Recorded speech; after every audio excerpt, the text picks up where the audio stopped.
அடுத்தது 2.5ல 8th some. If 3 plus k 18 minus k 5k plus 1 are in AP.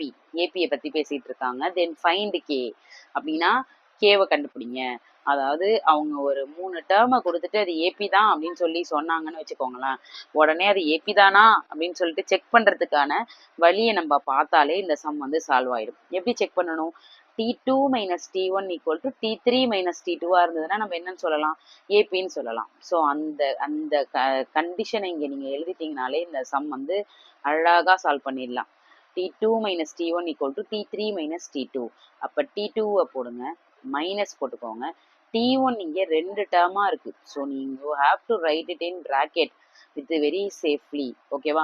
18 minus k minus 3 plus k equal to T3 னா 5k plus 1 minus T2 என்னது 18 minus k. அப்போ 18 minus k minus உள்ள அனுப்புங்க, minus 3 minus k 5k plus 1 minus 18 minus of minus plus k.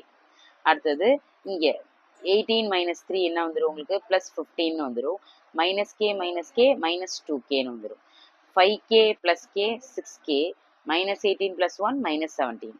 அதுக்கப்புறம் இப்போ number எல்லாம் ஒரு பக்கம் கொண்டு வந்துடும். ஆல்ரெடி நான் கிளாஸில் உங்களுக்கு நிறைய டைம் சொல்லியிருக்கேன்.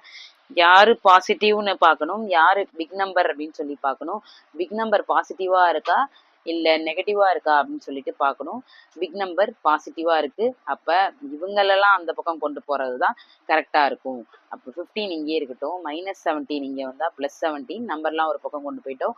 6k minus 2k இங்கே வந்தால் ப்ளஸ் 2kவா ஆகிடும். ஸோ ரெண்டுத்தையும் ஆட் பண்ணால் 8k, இங்கே ரெண்டுத்தையும் ஆட் பண்ணால் 32.